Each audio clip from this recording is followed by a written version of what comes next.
کہ بھائی اگر وہ شخص کسی توہین مذہب کا مرتکب ہوا بھی، خدا کی قسم اگر کوئی میرے سامنے اگر کوئی اسلام کی بے حرمتی کا مرتکب ہو جائے، میں بھی اس کے خلاف کمپلیننٹ بن جاؤں گا، میں بھی اسے قانون کے کٹہرے میں لانے کے لیے تیار ہو جاؤں گا۔ ہم سارے مسیحی یہاں پر بیٹھے ہوئے ہیں، کیوں نہیں کریں گے ہم بھائی؟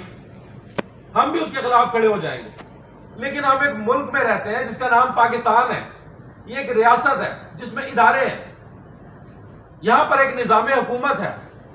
کیا میرا انصاف ہمیشہ جتھوں نے کرنا ہے؟ کیا میرا انصاف ہمیشہ سڑکوں پر ہونا ہے؟ آپ کا انصاف، مجھے یہ سمجھ سے بالا تر بات ہے کہ آپ ہمیں اگر چاہتے ہیں کہ ہم ملک پاکستان کو چھوڑ دیں تو آپ ہمیں ایک دفعہ نکالیں، ہم پر آگ ڈالیں، ہمیں جلا دیں۔ چاہتے کیا ہے آپ؟ اور میں آپ کو چند ایک حقائق آپ کے سامنے رکھنا چاہتا ہوں۔ خاص بات جو ہے، یہ ایف آئی آر ہوئی جو نذیر مسیح کے خلاف ہے، یہ صبح 6:30 بجے کی ایف آئی آر ہے۔ پولیس کو 6:30 بجے اطلاع دی جاتی ہے اور کہا جاتا ہے کہ ایک شخص ہے جو توہین مذہب کا مرتکب ہوا، اور اس پہ ایف آئی آر بھی کاٹ دی۔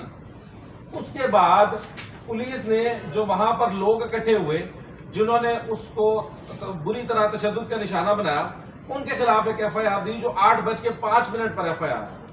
میں اس کی بہت طویل ایف آئی آر ہے، میں چند ایک حصہ اس کا آپ کے سامنے پڑھنا چاہتا ہوں۔ اس ایف آئی آر میں لکھا یہ ہے کہ جب پولیس کو اس بات کی رپورٹ ملی تو پولیس نے وہاں پر اس موقع پر جب پہنچی تو چونکہ بہت سارے لوگ اکٹھے ہو گئے تھے، تو لکھا ہے کہ جس پر زیادہ نفری منگوانے کے لیے ایس ایچ او تھانہ صدر، ایس ایچ او تھانہ سیٹلائٹ، ایس ایچ او تھانہ ساجد شہید، ایس ایچ او تھانہ کینٹ، ایس ایچ او تھانہ سٹی اور ایس ایچ او تھانہ فیکٹری ایریا، یعنی 6 ایس ایچ اوز کو اور ان کی نفری کو طلب کر لیا گیا موقع پر۔ اس وقت تک یہ نذیر مسیح گھر سے باہر نہیں نکلا، اور یہ پولیس کی نفری یہاں پر موجود ہے، اور یہ خود ایف آئی آر بول رہی ہے، یعنی یہ کسی کا ورژن، یہ پولیس کا اپنا ورژن ہے۔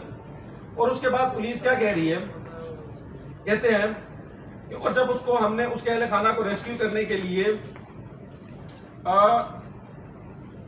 مشتعل افراد پر شیلنگ کی اور ہجوم سے راستہ بناتے ہوئے جو کہ نذیر مسیح کو باہر نکالا تو جب ہم نے نذیر مسیح کو باہر نکالا تو مشتعل افراد نے حملہ کرتے ہوئے نذیر مسیح کو جان سے مارنے کی نیت سے بذریعہ سوٹے، ڈنڈے، اینٹیں اور پتھروں سے حملہ شروع کر دیا۔